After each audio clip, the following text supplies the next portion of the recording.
Okay, so I'm going to talk to everybody about The Tempest. So, big theme in The Tempest is nature versus art. This is something that is expressed throughout, and they express it in many different ways. And there's different definitions of like what is nature, what is natural throughout the whole thing. So, just to start off, I'll go through like a bunch of the characters and how nature kind of like pertains to them. Okay, so natural characters. Caliban, first of all. He is low down in nature. He is like Caliban, cannibal, you know, he's just like very low down in the natural hierarchy, way below humans. There's a part in the book where he kind of like really shows that. He mistakes Stefano, a sailor on the ship, just a drunken sailor guy, mistakes him for a god, and he says, "Oh no, I worship you," whatever, right? So this guy, he's placing humans like way up on the natural hierarchy, showing how high we are in nature, and just kind of putting him way down there as well. So he's just like base, like earth, right?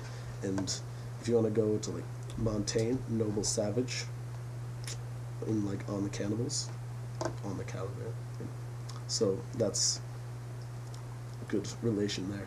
Then there's Ariel, and Ariel is another person. Caliban and Ariel are both slaves of Prospero, who is the king of this island guy, who killed Caliban's mother, Sycorax, the witch. They had like a magical battle, and then Sycorax is the evil one, Prospero is the good one. He kills her, then so he is the island now. Caliban's a slave. Caliban is like meant to be a slave though. Ariel is more free. He still serves Caliban, but he is more free. He is like air and water, and he kind of do whatever he wants. So he is also very natural. This is for Ariel. Ariel is just free kind of person. And then there is Prospero's daughter, Miranda.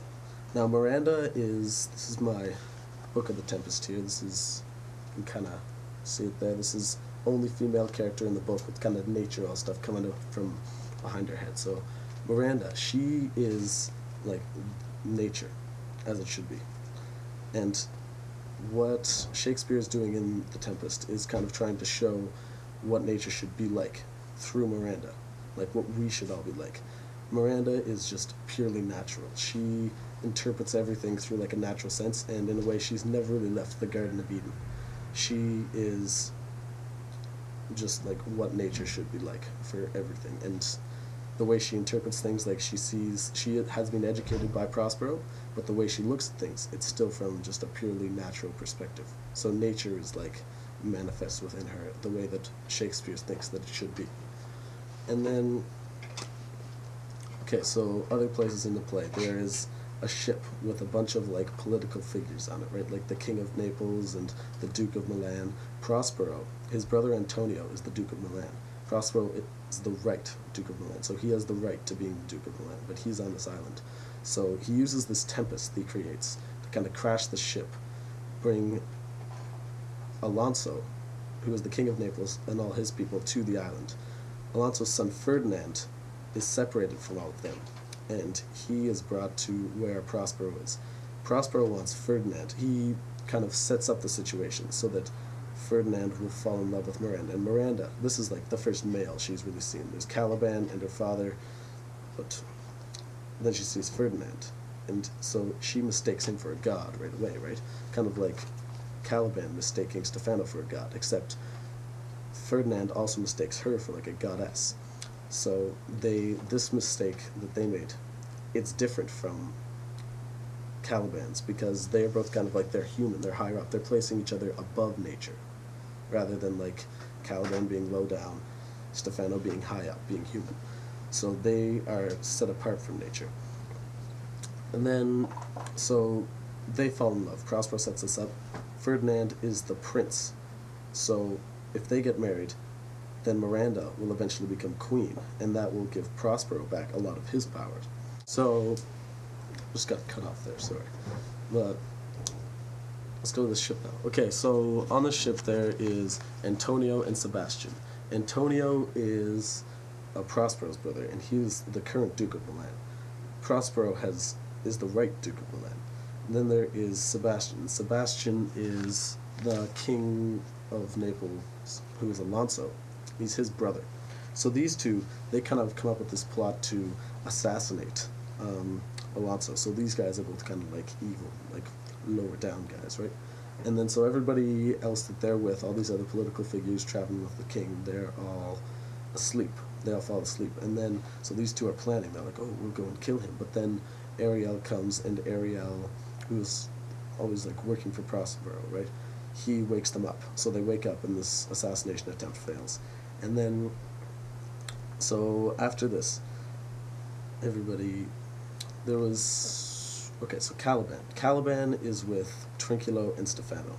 Caliban and Trinculo and Stefano, they want to go and assassinate Prospero. They've come up with this plan, right? So people, they're not doing too well. They're going to just get like totally screwed over by him because Prospero sends Ariel over, and then Ariel just kind of makes them really like afraid of what's going on in like nature. And then when they eventually like get closer to Prospero, they see this like clothing that Prospero set out for them, which is kind of just like a trap, and they've just fallen into like this huge like mud pit, so they want this new fresh clothing. And then Prospero sends all these spirits at them in the form of like dogs, so they just get chased off and like captured. And then Alonso and his whole crowd of people, they all get to Prospero's cave, and then he's talking to Prospero about whatever's going on. There's this mask, like veil, over top of Ferdinand and Miranda, so he kind of like lifts this up so that they can all see what's going on in there. And Alonso is just ecstatic because his son is alive and everything's fine, and his son and Miranda playing chess is kind of this political like analogy for what's going on at the time with these people, because Ferdinand's going to become king, and then Miranda will be queen, and Prospero is going to be back as the Duke of Milan, and then they'll all be like, everything's going to be fine with all these people. So with this veil being lifted and everyone seeing what's going on, it's kind of like everything coming back to being seen but from this natural perspective again. So Miranda is like her view, everything that she thinks, this view of nature that Miranda holds, everyone kind of sees that this is the right way. The things, or Shakespeare is trying to show everyone that this is the way that things should be. Miranda being in the Garden of Eden is just a matter of perspective. Because the Garden of Eden, we can all return to the Garden of Eden if we just become purely natural. But this debate of nature versus art, where we're finding the new world, and then Shakespeare's kind of thinking maybe nature is the way we're supposed to be. Maybe we're not supposed to be industrialized like we are over here, and just like in like a state. Maybe we should return to nature, like Miranda has. And everybody, when they see things from a natural view, this like veil is lifted, everybody sees that the tempest was just an illusion. So the ship never actually crashed or anything. The ship is actually just like floating around somewhere.